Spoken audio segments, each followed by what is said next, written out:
Oh, thank you for that. I always forget to start the recording. Most of the compute nodes have 384 gigabytes of memory. That's quite a jump from Terra. Terra, our last cluster, or the other cluster that we have, most compute nodes have 64 gigabytes of memory. So quite a bit more memory on these nodes now. Yeah, so here's the GPUs. There's 100 A100, 9 RTX 6000, 8 T4 nodes. All those have 384 gigabytes of memory as well. And then we have 8 3-terabyte large memory nodes. And those large memory nodes have 80 cores per node. So 2-socket, 2x40, and that gives us 80 cores total on each node.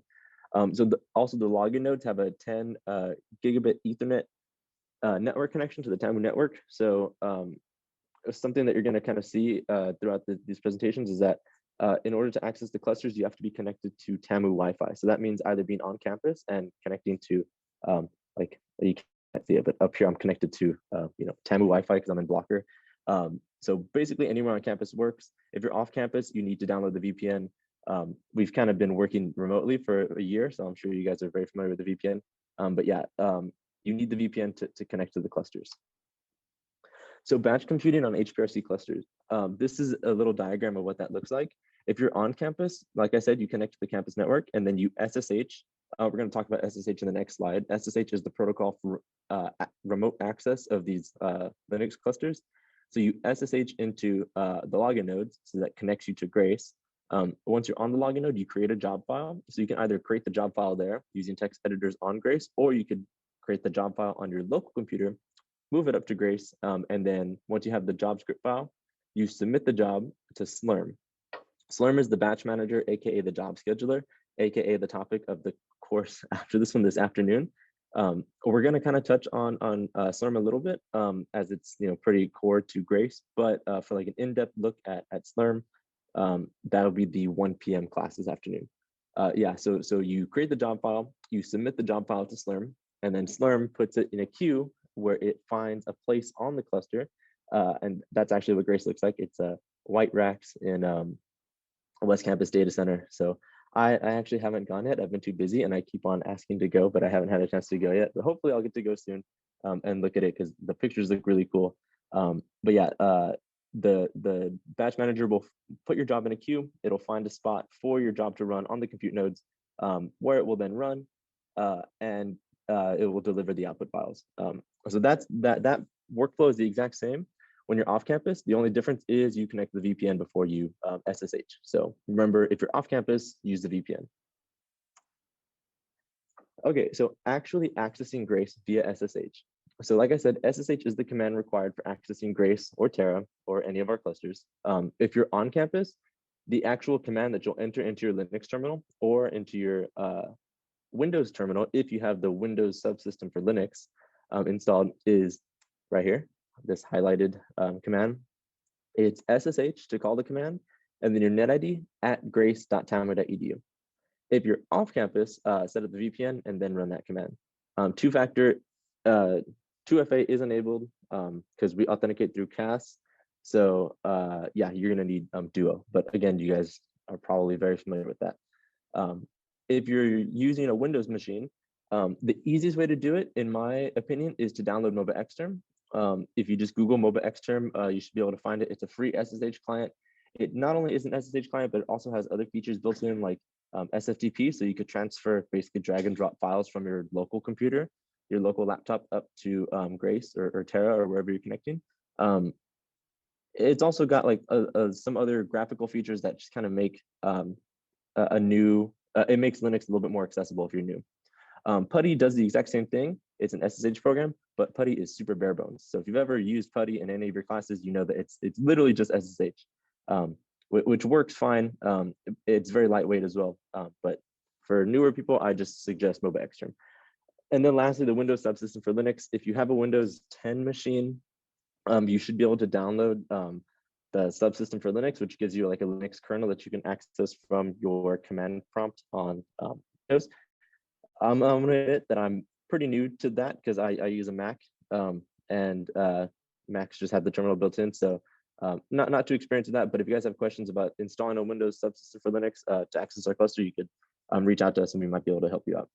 Also, Grace has 5 login nodes. Check the bash prompt. So the bash prompt will show you which login node you're on. That's not super important. Just kind of good information to know, but not super critical. So let me show you guys how to log in with SSH. So I'm just going to go right here and open my terminal. And oh, actually, you guys can't see that. Hold on one second. I'm going to stop sharing and then share my entire screen. Sorry about that. Okay, so now you guys should be able to see my entire screen. Here is my terminal on my Mac, and I'm just going to say SSH Dylan at grace.tamu.edu. And since I'm connected to the since I'm connected to TAMU Wi-Fi, I'm actually connected to EDU room. Oh, interesting. Let's see if this works. I enter my password and then I authenticate with Duo. And okay. And now I'm in. So now I've connected to Grace and I've landed on Grace 2, the second login node. So again, similar steps. If you use, if you have a Linux computer, all you do is you open up your terminal and type those commands. If you have a Mac, you do exactly what I just did. If you have a Windows machine, you're going to want to download Mobile Extern. But now we've connected to Grace and we're on Grace 2. So login sessions that are idle for 60 minutes will be closed automatically. If you log into Grace and then you forget that you're logged in or you step away for like an hour, you'll just be logged out and you'll just have to sign in again. Processes that run longer for 60 minutes on login nodes will be killed automatically. That's our policy because we don't want people running their jobs on the login nodes. So if you have a process that's going to take longer than 60 minutes, you're probably going to want to submit that as a job to the job scheduler SLURM and have it run on a compute node. There are some exceptions, for instance, like for transferring data. If you have a lot of data that you need to transfer, you don't really necessarily need to submit a job for that. But I would reach out to us because you're going to need to access the fast transfer node to kind of facilitate that.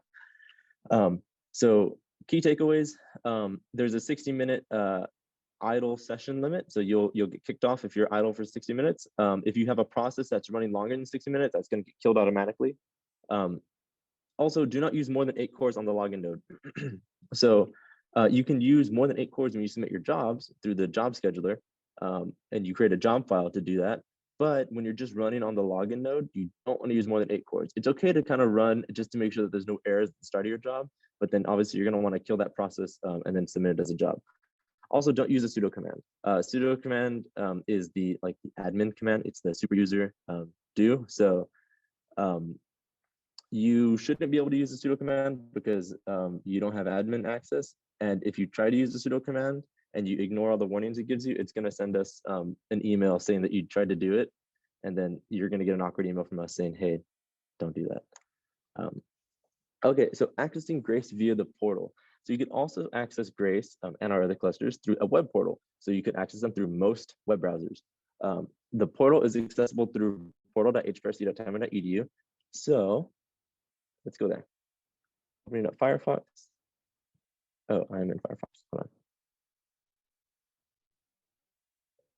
on. If I go to portal.hprc.tamu.edu, here is the Grace portal. And you click on this. And then it's going to ask you to, NetID and password. So NetID and password. And then Duo maybe, or it remembers me. Cool. And now we're on the portal. So the portal is really cool because there's a lot of stuff that you can do from here. First, you can access your directory. So you can upload and download files to your home and to your Scratch directory. You could see your active jobs, and you can use the job composer to create a job. This is in case you don't want to write a job script. You could also use the job composer on the portal. You have access to the clusters from right here. So here I have Grace shell access. So if I click this in a new tab, it's going to open up a terminal to Grace. I totally messed up my password there. Nope. Okay. Duo once more. And we're in. Okay, this time I'm on Grace 1. Fun. So this just demonstrates that you have access to the cluster as long as you have browser access and you're on the VPN. So again, since I'm on campus, I don't need to be on the VPN, but if you're at a Starbucks or something, you're gonna wanna VPN into A&M, and then you can access the cluster. If you try to go to portal.hprc.tama.edu, the main portal page, while you're not on the VPN, your connection will just hang, and then eventually it'll say not available or connection not allowed, something like that. So even through the portal, you need access. You need VPN to get access. Lastly, on the portal, you could start interactive apps. So here are a list, and this list will grow as we add more. Since Grace is relatively new, we've kind of added the most popular ones at the start, and then we add more as time goes on. But you could click here. Let's say I want to run ANSYS Workbench. This is going to run. This is going to give me a builder to run these versions of ANSYS on a compute node. So this will submit a job script for me and then give me access to a GUI, so I could actually like interact with the interface of ANSYS on a compute node. So this is pretty self-explanatory. It asks for hours, cores, memory, node. Obviously, you want a GPU and stuff like that, and then you could launch. So that's why the portal is really cool. If you're really brand new, you might want to use the portal a little bit to kind of get your to get comfortable in there. But yeah, the portal is there again, hprc.tama.edu. If you just want shell access, it's cluster shell access. Okay, quiz time. How many login nodes are there on Grace? Is it A1, C, or A1, B5, C3, or D10? At this point, I will open the chat. B, correct. There are 5 login nodes.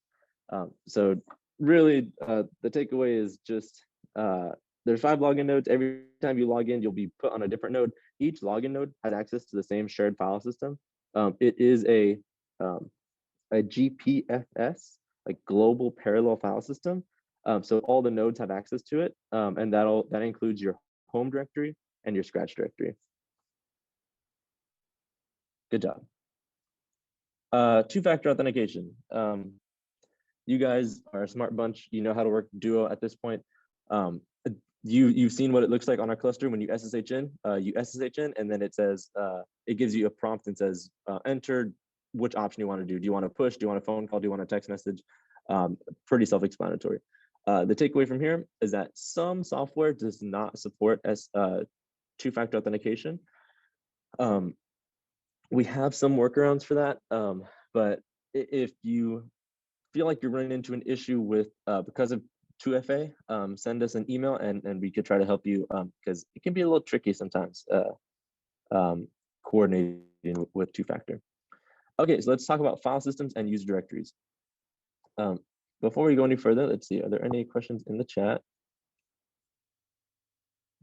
Yes, we have one question.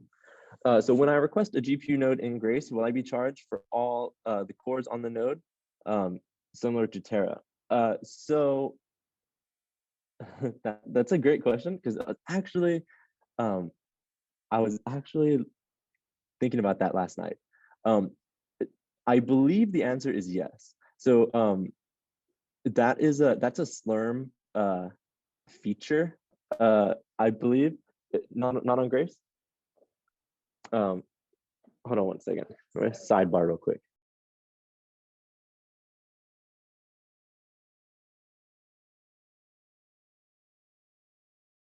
All of the CPUs on the node. If the policy changes, we will post it. Okay, yeah. So yeah, I just double confirm. Thanks for the help. Yeah, if you request 1 GPU on Grace, you're going to be charged as used for all the cores. So if you're going to use 1 GPU, you might as well use the whole node. That is a SLURM thing. If we update that policy, we will make that announcement. So we had another question. If we have heavy duty software that we love to see on Grace, how do we request that? Perfect. Yeah, so we kind of covered that in one of the later slides, but for software requests, so you have 2 options. One, you could try to install it yourself. Trying to install software yourself might be a little difficult. It depends on the software. If you want us to take a crack at it and install it for you, send us an email. We call that a software request, and you just say, hey, my name is so-and-so, I'm with this group, we're doing this research. I would love, or we would love if you could add this software. And then we could install it for you. Asterisk, software installations take a fairly decent amount of time because of how complicated some of them can be. So I would send us an email and say, hey, I would, provide a little justification, and we can get the ball rolling on that. Good question though. And then, so there's a max of 2 GPUs in a node, right? Correct. The nodes have 2 GPUs. So if you imagine the node as like a server, a node is just a computer, and then is a server computer has 2 accelerators or GPUs slapped onto them. So yeah, so you're gonna have a limit of 2 GPUs per node. If you want to use more GPUs, you can always request more. You just have to correctly configure the message passing interface to have the nodes communicate with each other. Hope that makes sense. Okay, good questions, guys. Good questions. Keep them coming. I love the questions. So let's talk about file systems and user directories. File systems, think of these as hard drives. So basically, when you have an account on Grace, you're going to have 2 hard drives that you have access to. You have your home hard drive, your home drive, and your scratch drive. These are the paths to them. So your home directory is going to be at /home/user. This user right here, this is an environment variable, and this is going to point to you. So in my case, if I were to print the contents of this variable, it would just be Dylan, because my net ID is Dylan and my username is Dylan. Your net ID is always going to be your username. So there's also an environment variable which points to your home. It's just $home. That has all of these file systems have 2 limits on them: a space limit and a file limit. Your home has a limit of 10 gigs or 10,000 files, and we will never increase your home because the quotas on your home are set in such a way that we can back up everybody's home nightly. If we start increasing people's home directories, their size out of the space of files, then the backup starts getting absurdly large and kind of just ridiculous. So we have to limit it to 10 gigs, 10,000 files, but that's okay because you have your other hard drive, which is where all your work is typically done anyway, which is called your scratch. So your scratch is found at this address, /scratch/user/ net ID, in my case, Dylan, in your case, whatever your net ID is. $scratch, all capitals, points to here. So you could say CD $scratch, and that would take you here, or you could say CD and then this string right here, and that would take you there as well. The limits on your scratch drive are 1 terabyte or 250,000 files, whichever you hit first. And that's typically where people move their data to. So if you're a researcher and you're going to come to Grace to do some stuff, and you need to upload your simulation files or upload your work files, you'll typically upload them directly to Scratch so that they can just live there. We do handle increases to your Scratch directory. So if you need more space, 1 terabyte is a lot, but in the grand scheme of things, it's not so much. So if you need more than 1 terabyte or 250,000 files, you can send us an email. Or I have another cool way, which I don't want to spoil just yet, that you can request a quota increase. And then we will get to work on processing that. Typically, for requests less than 10 terabytes, so for example, you want your space limit to be something larger than 1, but less than 10, those are more easily done, excuse me, than limits that are larger than 10 terabytes. Those kind of go they take longer to process. Also, these increases, we've moved in the past, like 6 months. Like it's now our policy that these increases are only done for 6 months. So like any request you make and is approved is going to be a temporary request for 6 months, and then we're going to revisit and say, hey, do you still need this space? We had to do that because these clusters, they start getting, they have a lot of storage space, and we start filling them up pretty quickly, and then yeah, that's not so great. So 6 months temporary increases, email HPRC at help@hprc.tampa.edu, or the method I will show you next. To view your quota, you can say show quota. So I'm gonna Alt-tab back to Grace and say show quota. And actually, sorry, let me clear my screen, make it a little clearer, and then show quota. And so here are my current quotas. So I have home Dylan. I'm using 20 megabytes of 10 gigs and 700 files of 10,000. That's how you read that. And then I see Scratch user Dylan, 4.7 gigs out of 1 terabyte, 35,000 files out of 250,000 files. I'm actually not sure what's there that's taking up 4 gigs. And then, so I'm also, one thing I didn't mention right here, you can request a group directory for sharing files. So if you're a part of a research group and all you guys need to access the same files, it doesn't make sense for all of you guys to have a copy of the files in your own drives. You can email us and we'll set up a shared drive. So an example of what that looks like is this right here. So I'm part of HPRC. So I'm part of HPRC's group, and we have this shared drive, and it has 4.5 terabytes out of a 10 terabyte total. So I have access to this group drive. The group drive is found in Scratch Group, and the name of the group. Again, if you want to set up your own group drive for your team or your research group or what have you, send us an email. We could work through that. We would rather have a shared group directory for you guys than for you to just open up your Scratch and home directory or home directory and just make them readable and writable by everybody. That's not good cybersecurity practices, and your data can go missing in a lot of funny ways, and there's not a whole lot of recourse there.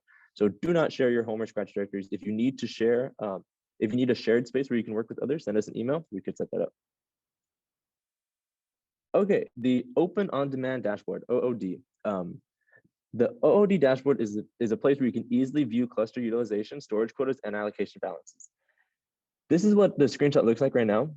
You'll notice this first little section, this is still loading. That's because AMS, or the account management system, aka the SU billing system, is still a little funny on Grace. We're still implementing that fully right now.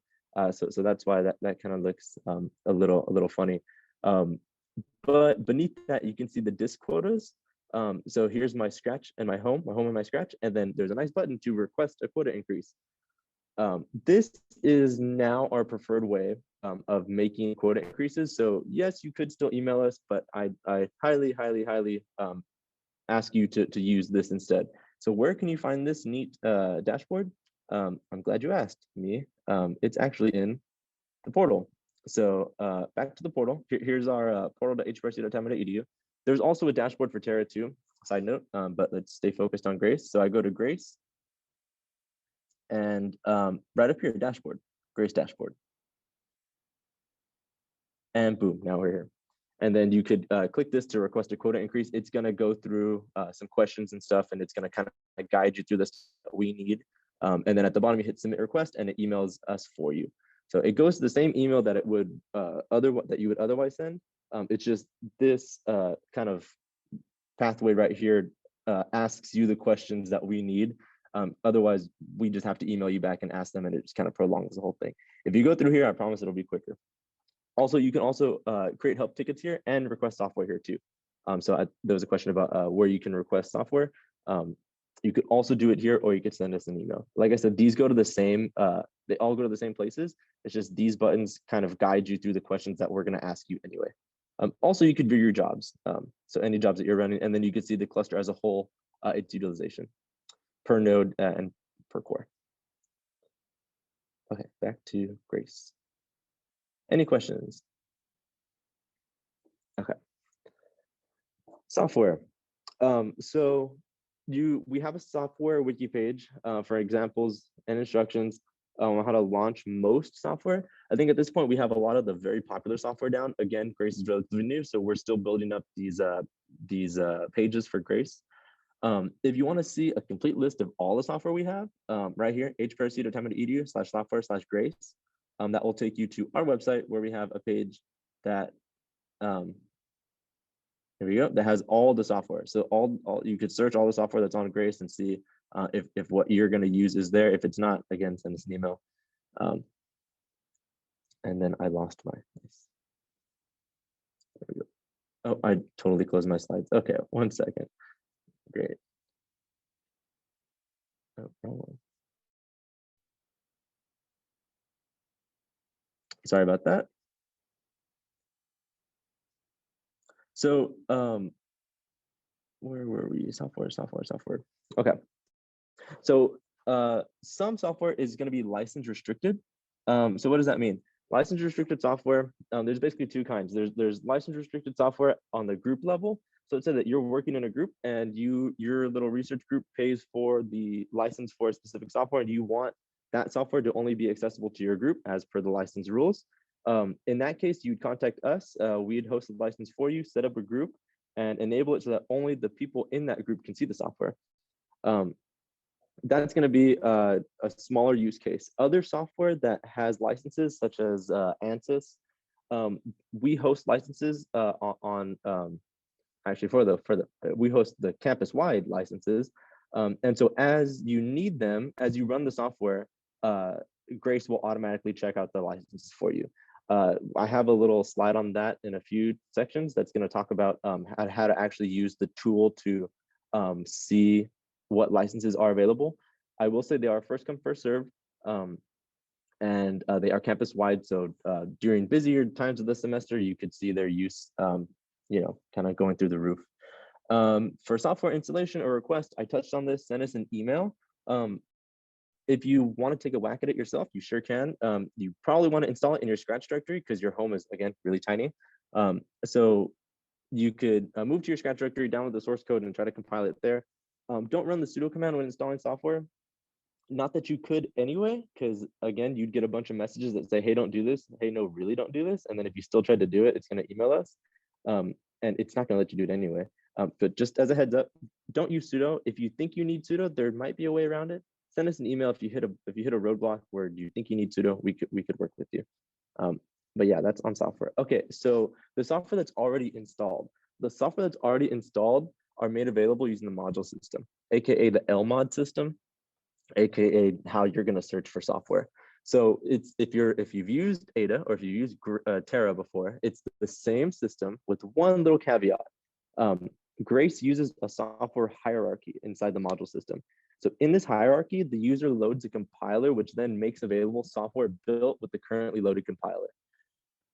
So if that doesn't make sense, I will gladly demonstrate. Hopefully this will clear things up. So I'm logged into Grace, and I'm going to say module list. And right now I don't have any modules loaded. I want to use Beautiful Soup. I don't know what Beautiful Soup is, but I saw it was on Grace, and I thought that sounds awesome. Let's put that on my slides. So I want to use Beautiful Soup. So if I do module spider Beautiful Soup, we're going to see it's right here. So you could just load it like this, but you're going to get some errors, and Grace is going to, or the LMOD system is going to say, hey, you need to load some extensions before that. So the first step that we're going to take is module avail. And what module avail does is it shows you all of the modules that are currently available with your loaded modules. So I don't have any modules right now. So these are all base level modules that we could load without anything else. So I think in my example, yeah, okay. So I'm going to load GCC core 9.3.0. So this is going to load the GNU compiler collection, version 9.3.0. So oops, right here. So to load this, I'm just going to Command C to copy it and then hit Q so I get my prompt back. I'm going to say module, load, paste, enter. So now I've got access. All of these items have been added to my path. So if I do module list, okay, we see that, and now I have access to like G++, and things like that. So if I say module avail again, I'm going to get a slightly different list. And this list that I'm seeing here are all the modules that have been linked to the GCC core 9.3.0 compiler. Does that make sense? So the module that I just loaded, the compiler that I just loaded, these are all the modules that are linked to it and that we've kind of said, okay, these are compatible, these should work. So now I see my Beautiful Soup 4.9.1, which I can Command C to copy this name here, and then ML Beautiful Soup.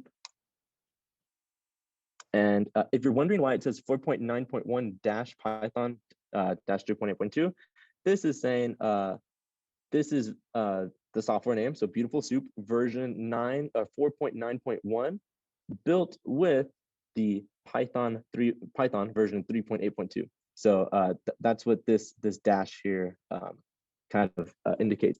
In the past on Terra, you would see a dash and then the name of a tool chain. So you would see dash GCC core 9.3.0.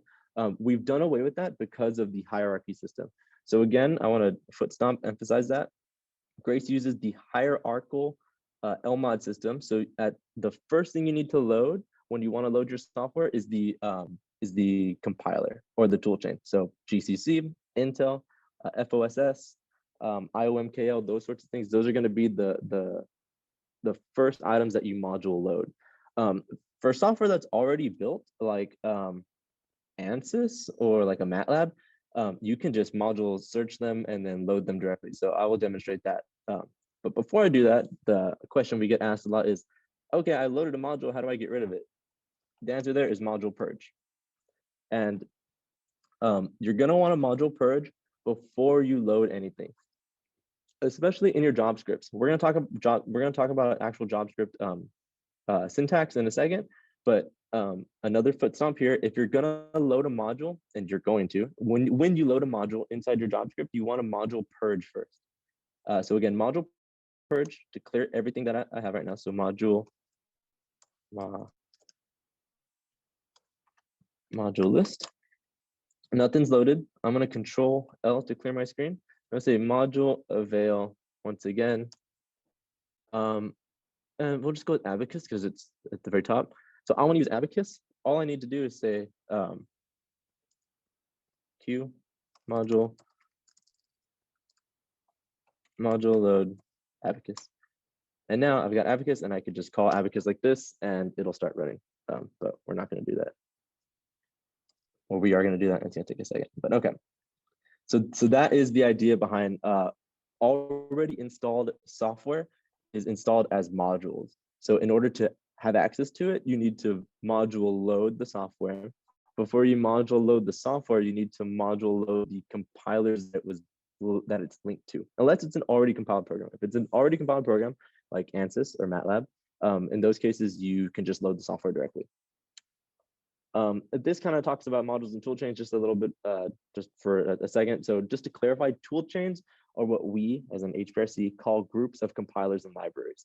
So the Intel 2018B toolchain is a collection of Intel compilers and libraries from 2018, and it's the second version of that, and that's sort of so on our wiki and our documentation, we will refer to these items as toolchains, and again, toolchains, groups of compilers and libraries, and there's a variety of them. So if you're code or if you're code or your software and wants Intel based compilers, you have access to that. You have access to the free and open source, and of course the GCC core stuff that's like on every Linux computer. Okay, there was a message in the chat. Let's see, do we have a question? If not, we will push forward. There we go. Thank you for that, Lisa. I wasn't sure what Beautiful Soup was. So Beautiful Soup is a Python library for pulling data out of HTML and XML files. Sounds interesting. Sounds cool. Okay, so consumable computing resources. In your job file, and I believe the next slide is a job file, you're going to specify basically 4 resources: how many cores you want to use, how much memory you want to use, how much wall time you want to have, and whether or not you want a GPU or not. The first 3 of these, cores, memory, and wall time, factor into the calculation of SUs. SUs are your balance for submitting jobs. As a student, I applied for a basic account, so I was given an allocation of 5,000 SUs. So that's like my bank account. And as I submit jobs, SUs are taken out of that allocation. So I start with 5,000. As I submit jobs, they get drawn out. If I exceed my 5,000 balance, I can go to my professor and say, hey, professor, I was doing your work and I exceeded my 5,000 SU balance. Can I have some more? Your professor would then go to our website where you applied. So you went to hprc.tama.edu/apply, logged in with an ID and said that you were a student. Your professor will do the same thing, but they will say that they're a faculty member or a staff member or whatever their title is. And they'll have access to allocations that you were not able to apply for. Those allocations are either a startup or a research. So at HPRC, there are 3 kinds of accounts. The very top are research accounts. The middle ones are startup accounts. And then beneath that, you have basic accounts. As a student, you'll have a basic. So very simple. If you're a student, you'll have a basic, and that's 5,000 SUs on each cluster. So I've got 5,000 on Grace, 5,000 on Terra. Well, I guess that's it for right now. But yeah, you'll get 5,000 on each cluster that's deployed and charging SUs. As you exceed that balance, your PI will apply for the middle account, the startup, which has up to 200,000 SUs. And then the trick there is that they list you as a researcher, which gives them the ability to send you resources. So it links your account to theirs. And this is a great example of it right here. To check your allocations, you say my project. So back to the terminal, Control C, okay, close Abacus. If I say my project, okay, so right now we're on Grace and billing is not really active, so I don't see any allocations here. But this is what the output would look like right here. You're gonna have your account number, the fiscal year, whether it's your default, and then your allocation. So in this example, this person has 2 allocations. One's a 10,000, the other's a 5,000. So I can assume that the 10,000 is a sub allocation account from his PI. So John Doe, his PI, applied for a startup and said, Dylan is working with me. Give him 10,000 of my SUs.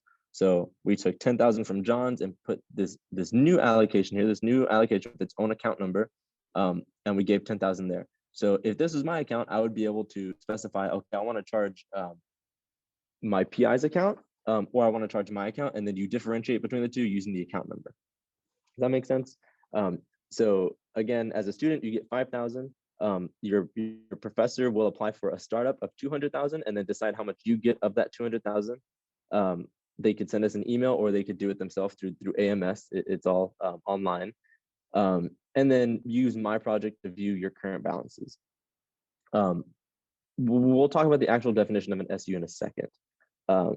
As far as other resources, I talked about software licenses. We have a license status checker tool. You just say license_status, and that's going to query the license server and return how many licenses are available and how many are in use. So this is an example for ANSYS. This is kind of an older picture. We have many more ANSYS licenses now, but the output so the syntax first off for the tool is license_status calls the tool, and then -s specifies, hey, I want to look at the status for a specific software, and then you give the name of the software. So in this case, we're saying license status, check the software for ANSYS, returns all the licenses for ANSYS, and we see that there are 50 issued, 0 in use, and 50 available. Pretty self-explanatory there. These are first come, first served. So as they get used up by other people, you're gonna have to wait. If you submit a job and there's no licenses available, or if you try to run the software inside your job and there's no licenses available at the time, the job will fail, and there'll be a message in the output that says from the license server saying no licenses available. Since they are first come, first serve, it's kind of, you're just gonna have to submit at a different time. If you do feel like there's a specific user, or if you think that some users are hogging up all the licenses, so to speak, send us an email. Sometimes that does happen, but most of the time it's just people tend to get busy around the same time. So yeah, first come, first serve. For detailed options on using the status checker tool, license_status -H gives you the help for that. Okay, check your SU balance. I talked about this. My project is the command to check your SU balance. So the useful commands we've learned so far, my project shows your SU balance. So think of my project as like your bank account. How much SU money do you have left? Show quota shows your storage. So that's going to show you how many files you are using and you have space to store. 2 important commands. Batch queues. Okay, so job submissions are auto-assigned to batch queues based on the resources requested. So the thing that's going to factor the most into batch queues is the wall time and the number of cores. Whenever you submit your job, you say SBatch, and then you submit your job file. It'll get put into a queue, and the queues look like this. So to see the output of the current queue status is going to be SInfo or SINFO. Stands for SLURM info. And you see these partitions. Partitions are the queue name. So I see short, medium, long, extra long, VNC, GPU, big memory, staff, and special. The availability of them, they're typically always going to be up unless something catastrophic happens. The time limit for jobs there. So as you see, the short partition, the short queue has a limit of 2 hours. So if your job has a wall time larger than 2 hours, it's going to get bumped up to the medium queue. The medium queue has a time limit of 1 day. The long queue has a limit of 7 days. And then some job size. There's a more detailed graph that I didn't include here because we could spend the entire class reading through the graph. But on our wiki, hprc.edu/wiki, if you go to our Grace guide, there is a batch queue figure that shows in very granular detail the exact limits of these queues. But the quick and dirty is that Sinfo gives you the names of the partitions, their time limits, and then of their nodes, how many of those nodes are available, idle, offline, and total. So if you want to real quick, if you're on the terminal, you're on the command line and you just want to see what the current usage is, you could type in Sinfo and get a real quick estimation, or you could use the Open On-Demand Dashboard like I showed. But Sinfo shows, oh, billing is active, but I haven't renewed. Okay, sorry. So billing is active on Grace. Sorry, everybody. That is my fault on that. Question. What does job size 1 to 28 or 1 to 164 mean? So that is I believe that is the core count. So if you use more than 32 cores, I don't want to super quote me on that. I'm pretty sure that is core count. The exact like the granular detail again, I would refer you to the wiki. But I'm pretty sure this job size is core count. And then the other question was, how can I increase the GPU time limit to more than 4 days for a bigger project? Good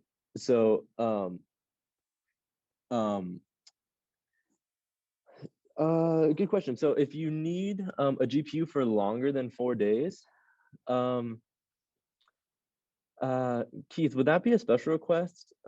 Or so I know that when you submit, if you submit a job that has like an invalid wall time, SLURM will reject it and it'll say like invalid parameters. So if you request a GPU and you request more than 4 days, that's a good question. I will get an answer for that, and we'll return to that. I don't want to give you an incorrect answer. And it looks like it also, yeah, job size is core count. Okay. And the RAM specs. So again, all of the compute nodes have the same amount of RAM, with the exception of the big memory nodes. So all of these, short, medium, long, extra long, VNC and GPU, they have 384 gigabytes of RAM. 384 gigabytes of RAM, and I think like 360 of that is usable. There's a slide on that. Okay, yeah. So that would be a GPU request longer than 4 days would be a special request, and you'd send us an email and we could set you up in the aptly named special queue. Okay, great questions, guys. Thank you guys for all the questions. And sorry if I don't have the answer right away. Okay, so the long-awaited, this is what a job script looks like on Grace. So it looks super familiar to job scripts on Terra if you've used Terra before, because Grace and Terra use the same job scheduler. They both use SLURM. So the SBatch syntax is going to be the exact same, and all of your necessary job specifications are going to be the exact same as well. At the very top, you initiate a bash shell. Beneath that, these next 2 lines copy the environment. So you're saying get the user environment and replicate that across the compute nodes that we sent this job to. You enter a job name. In this example, we're just saying job example 1 is the name. And then we say, we set the wall time. In this example, we're saying 1 hour and 30 minutes. The syntax for wall time on Grace and Terra in SLURM is hours, minutes, seconds. If you want to add a day, it would be an integer and then a dash, and everything before the dash specifies a day. End tasks is how many cores, and then memory again specifies memory per node in this case. And then your output goes right here. Optional job specifications. If you're familiar with our clusters, you'll be familiar with these. It's the same thing from Terra as well. You can set the account number that you want to charge. If you omit this, you're going to be charged your default allocation. So you can omit this. It's just going to charge your default. But if you want to charge your professor's account because you're doing his work, this is where you would enter in the account number to charge. Or you could set your professor's account as your default, and that would work as well. The two options right here for mailing, this says send me an email or send me an email when the job begins and when the job ends, and then you specify an email address to send the emails to. Beneath that, you load your required modules.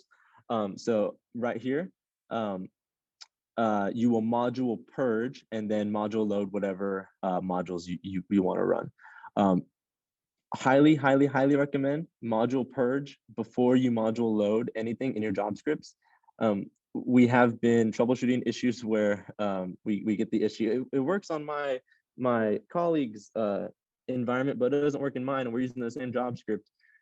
You might accidentally be loading a module somewhere. So always just module purge, that gives you a nice clean slate to work with, and then module load whatever software you need to use. And then beneath all your module load, you actually run your software. Okay, mapping jobs to cores per node on Grace. Again, on Grace, each node has 48 cores. So 48 cores, 384 gigabytes of memory, quite a bit more memory than what we're used to on Terra. But if you're familiar with the syntax from Terra, you're going to be well at home here. It's the same exact stuff. So end tasks gives you your core count. So how many cores do you want this job to have access to, or how many cores do you want to be reserved for your job is a better way of phrasing that. And then how many cores do you want placed on each node?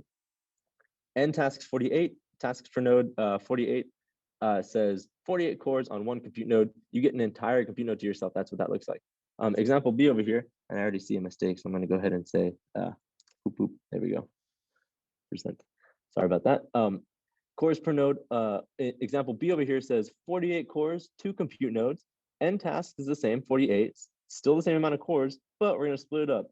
Tasks per node 24, cut that 48 in half, and now we're running on 2 different nodes. And then these 2 nodes are going to communicate with each other as the work gets done. So you could continue splitting up. I limited this to 2 because the screen would get kind of big if I started putting Grace's bigger nodes on here. The Terra slides show an example of like splitting this up 4 ways, which you definitely could. You could split this down in half again and say 12 tasks per node, which would give you 4 nodes with just 12 cores on each node. The takeaway here is that when you fragment your job, sometimes it's easier for your job to start running because it's easier for SLURM to find these smaller pockets of resources available as opposed to one entire block of resources. However, eventually splitting your job up so fine, you will see a reduction in efficiency because of the overhead of communication between nodes. So obviously in this case, all the cores can just communicate to each other because they're on the same board. In this case, they have to travel over InfiniBand HDR interconnect to communicate with each other. I'm pretty sure SLURM does a good job of finding nodes that are kind of in close proximity, like physical proximity to each other, but I guess that's not always the case exactly 100% of the time. So yeah, 100% best efficiency is always going to be staying on the same node, but you're going to see longer wait times like this. And then also, if you want to expand to use more than 48 cores, you're going to have to use more than one node anyway. Any questions on parallelization? Core, yeah, okay. Core is the same as thread, is that correct? Yes.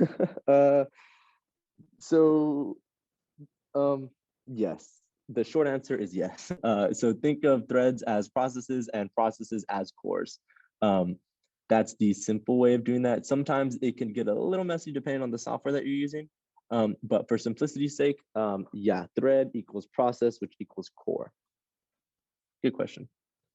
Yeah. Okay, important batch job parameters. These are the ones that we just talked about.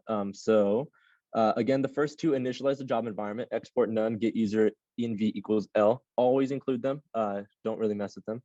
The next one sets the time limit, 8 and hours, minutes, seconds, specifies the time limit for the job. The one after that, n tasks equals some value n, the total number of tasks, aka cores, aka processes, aka threads with the asterisk there for the job. N tasks per node says how many tasks do you want me to allocate per node? How basically how do you want to divide this up? And then sbatch mem equals remember in SLURM, so on Grace and Terra, you're going to be specifying memory per node. So you could set this value either in megabytes or in gigabytes. Typically, you're just going to use gigabytes because that's easier. But yeah, G for gigabytes and M for megabytes. Again, memory per node. Okay, pop quiz. How many nodes is this job requesting? Nodes. So we're saying n tasks equals 80. Tasks per node equals 20. So 80 divided by 20 gives us a solid D4. Correct. Great. You guys are following along perfectly. So exactly, yeah. To find how many nodes you're going to be using, you take your n tasks and you divide by your tasks per node. Pretty self-explanatory, and that gives you your total nodes, so you can kind of get a estimate of how these things are going to have to communicate. Good job, guys. Okay, this is a serial.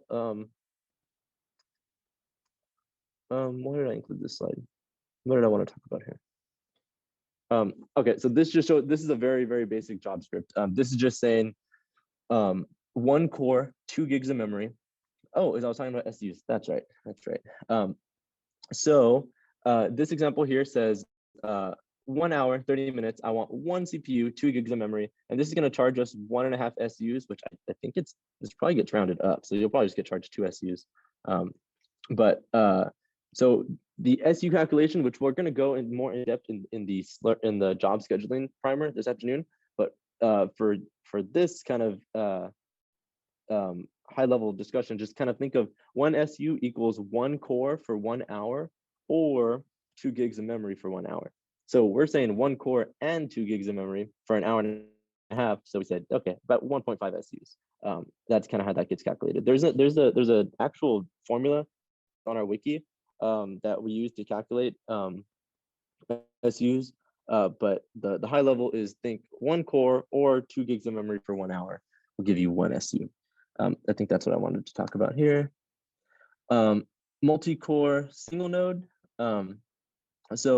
In this case, this is just another way of saying I want 14 cores on 1 node.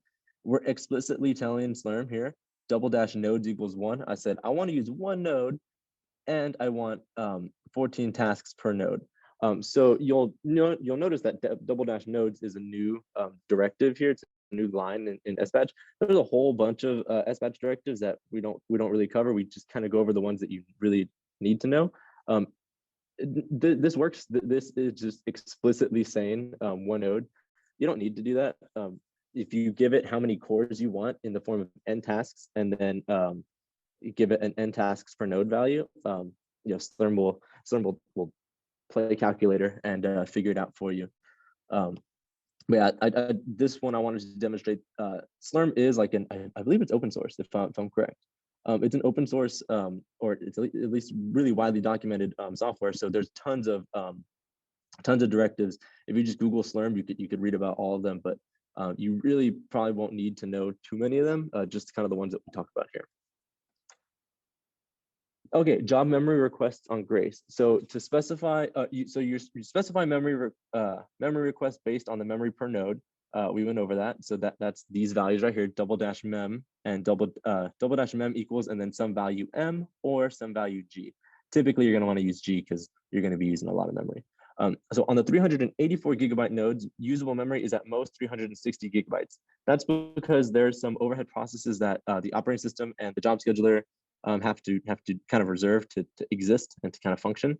So of the 384, kind of subtract about 24 gigs, which gives you a nice usable 360 gigabytes of free memory that you have access to, which sets if you're doing the math in your head, the per process memory limit should not exceed 7,500 megabytes, roughly 7.5 gigs, a little bit less than that, for a 48 core job.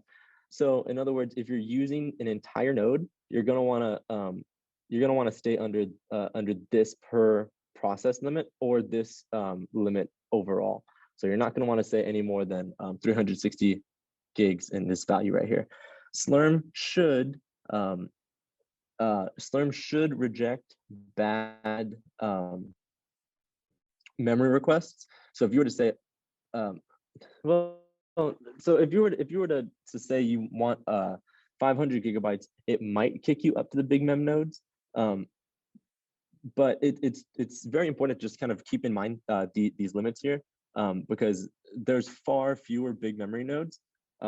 So automatically just kind of foregoing these limits and going straight to the big memory nodes is not a best practice. So speaking of the big memory nodes, the big mems have 3 terabytes of memory, quite a lot, and the usable memory there is at most 2,900 gigabytes, roughly. I forget a little squiggly here, but roughly 2,900 gigabytes, which then sets the per process memory limit to roughly 37 gigs for a 48 core job. Quite a lot of memory. That's a lot of rendering you could do there. But yeah, so that is memory on the nodes. So actually submitting your jobs, how do you submit them? So you write a job file that looks like this. Once you have this as a job file named like job.txt or whatever, or job.job, example 01.job, you say sbatch and then the name of the file, and then you get this output. It says submitted batch job, and then it gives you an ID number, and it says which account it's going to charge, the balance, and then it charges the account. To actually see how many jobs you have running right now, you can say SQ minus U and then your net ID. That's going to return all the currently active running jobs for that net ID. If you run SQ without the minus U and the net ID, it's going to show you every job that's running on Grace. Not so useful. So you're going to want to refine that down to just kind of show you your currently running jobs. The output looks like this. You've got the job ID column, the job name, the user who submitted the job, the partition, aka the queue that it's running in, how many nodes it requested, how many CPUs it requested, its current state, and then the time. So in this case, the time is 0 because it hasn't started running yet. In this case, the time is 2:49, which means it's been running for 2 hours and 49 minutes. And it's got 17 hours and 11 minutes left in its wall time. Something I didn't talk about is what happens if your job exceeds its wall time. So let's say I request a job that runs for an hour because I want to go on the short queue. So I put it in the short queue and it starts running. At 1 hour, if my job's not done, SLURM's just going to kill it and say, oh, well, you said to run it for an hour, so I only allocated it 1 hour of time. It's going to kill it, and it'll send whatever output it has, to your directory where you specified the output to. But if you want to rerun the job again, you have to resubmit it. It's always better to overestimate your wall time. So let's take the reverse of that and say I submit my job for 3 hours, but it only needs 1 hour to run. So when I submit the job, I'm charged for 3 hours. I'm going to be charged the SU equivalent of 3 hours. And then it only runs for 1 hour.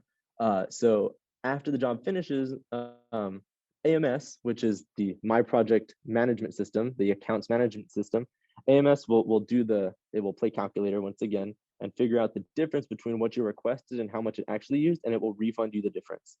So it's always better to overestimate so you don't wind up in a case where you submit your job, it runs, you get incomplete output, and you have to submit it all over again. Like I said, we have some activity in the chat. Okay. Yeah, the question is, if we request more memory than we actually use, how will we be charged? In terms of memory, you're going to be charged for what you request. The only thing you get refunded is the time. So if you request 100 gigs for 3 hours and you only use it for 1 hour, you're going to be charged for 100 gigs for 1 hour, regardless of if you've used all 100 gigs or not. A general question, it emailed HPRC, although I've got allocations for 5 GPU nodes, but I was only able to use 2 GPUs from one node only. I couldn't use GPU nodes from another node. Can you anyone help with that? I will have to forego that, answering that right now in like terms of just this class. I could work with you when we're done, see if we can get an answer for that, but But yeah, okay. And then another question was, can we add additional time after the job is submitted? The answer to that is yes, with another asterisk. So you can increase the wall time of your job up to the limit of the queue that it was submitted to. For example, I submit a job to short, and the short queue has a limit of an hour and a half, I think. Let's say I submit a job to short for 30 minutes. I frantically email HPRC and say, hey, I know I submitted this to short for 30 minutes, but it's actually going to take an hour. Can you extend it by 30 minutes? So 1 hour is still in the limit of the 1.5 hour queue. And yes, we could do it. However, we don't typically, we don't do that a whole lot because that would create a lot of people asking us to increase their jobs, and we have to go in there specifically and edit their job file. So we kind of typically only do that for long jobs that have been running for multiple days. If your job's been running for multiple days and you know, you just need like one more day, we could work with you. But I will emphasize that it's always better to overestimate. I really wouldn't rely on us to kind of come in at the last second to save it because we get a lot of requests for a lot of different things. So we're always doing, you know, this, that, or the other. So we've done it in the past, although it's not a best practice. So yeah, the answer is we can only add additional time up into the limit for that queue. Good question though, very good question. Thank you for that. Okay. Job submission and tracking. So you submitted your job using SBatch. Now what do? SQ, remember, lists all your jobs. Okay, you list your job. Maybe you submitted this job in error. You want to kill it. S-cancel, and then the job ID. You get the job ID from SQ. It's the first column. So you say S-cancel in the job ID, it's going to kill your job. You can only kill jobs that you own. So if I tried to kill Emmanuel's job or Lisa's job or someone's job, it would tell me I don't have permission to do that. Not that you should try, because that's very rude, but you won't be able to do it anyway, so don't try it. S account shows information for a job. It can be used when a job is running or it's recently finished. It's going to give you some like account, like some SLURM information about it. It's like your job file and stuff like that. S account minus X minus J. Sorry, you need those flags. You can also just run man and then these commands like SACCT, and that's going to give you some cursory information about it. But these are kind of the base ones. Minus X minus J, job ID gives you that information. Information from all your jobs, you're going to want to use these flags, XS, both capital, and then the format of year, hour, or is that the format? Yeah, year, hour, minutes. I've actually never used this command before. That's kind of new to me. LNU is list node utilization. You use that in conjunction with the job ID for your job. That's going to show you the resource usage for a job. PE stat minus U and then the username. So Dylan in my case, or whatever your net ID is going to show you the resource usage for a running job. So that's going to give you some efficiency information about a job that's currently running. Also, you can use Ceph also with the job ID. Job ID will also show you CPU and memory efficiency for a job. These are the ones you're going to want to remember down here: LNU, PE stat, and Ceph. Really, really simple. And you typically just give it your job ID. If you give LNU a username, it'll just tell you, hey, we need a job ID. So then you could remember, find the job ID with SQ and then give it to one of these three commands to check the status of the job. Okay, what happens when you submit a job and you don't have enough SUs? Well, AMS tells you no. So in this example, I said SBatch my job, and then SBatch says error, can't submit the job, your account's balance is not sufficient. So what this person would have to do is either select a different project account, a different allocation to draw SUs from, or email his professor and say, hey, I'm trying to submit a job.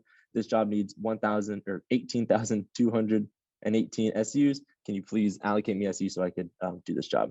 Again, ask your PIs to transfer SUs to your account. Or if you yourself are the PI, the faculty member, you can apply for more SUs in the form of a startup account. So yeah, and that's all through hprc.time.edu/apply. And then lastly, I will leave you on CRLF line terminators. Windows editors such as notepads will add hidden carriage return line feed CRLF characters that will cause problems with many applications. So if you write a file on a Windows machine and then you transfer it to Linux, there's a good chance that that file is going to have CRLF line terminators. They're basically characters that Linux doesn't recognize. Windows recognizes them as enter. So like I go to the end of a line, I hit enter, I go to the next line. Linux uses a different like encoding set for that. So it's not gonna recognize that character, and it's gonna throw some errors.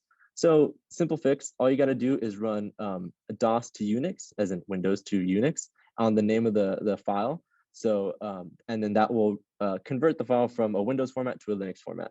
You can see if your file has these line terminators with the file command. So I just say file and then whatever text file I have, and that's gonna give you this output. And so in this example, it says file DOS text.txt. So the output says DOS text.txt is an ASCII English text file with CRLF line terminators. Bad, we don't want this. We want to remove these. So what do I do? Or cat -v will show you the CRLF line terminators, like where they are in the file. We don't really care. We just want them gone. So I say DOS to Unix and then the name of the text file. And then Linux isn't going to say anything because it runs the command successfully. And then you can run file again, and it says DOS to Unix is an ASCII English text file. And we've successfully removed those line terminators.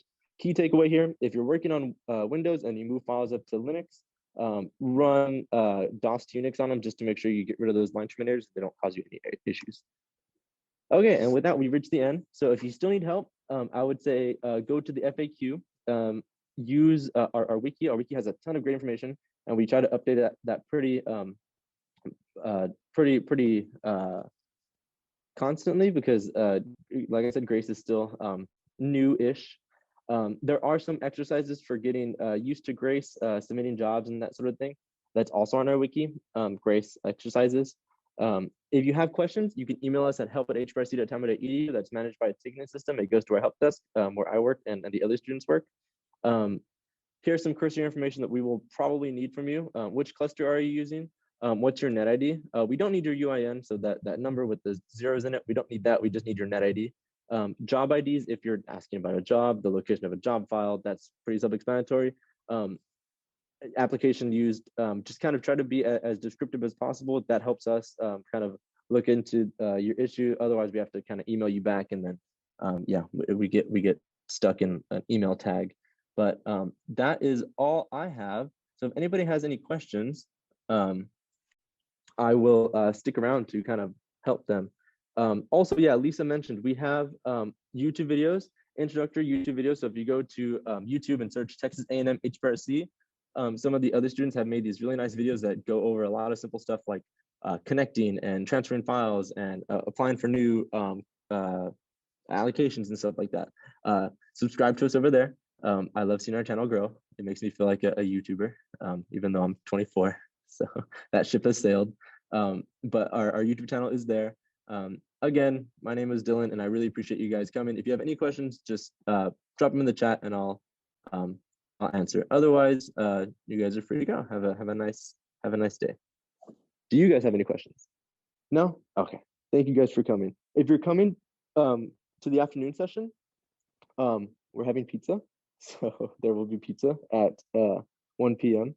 So that also goes to everybody on Zoom. If anybody is coming to the in-person session for SLURM job scheduling, there will be pizza. There will be pizza.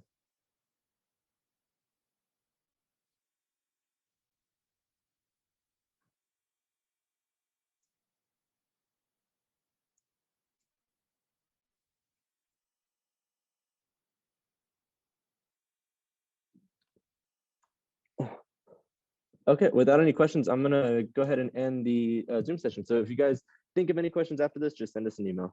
I appreciate you guys for coming. Have a great Friday. No problem.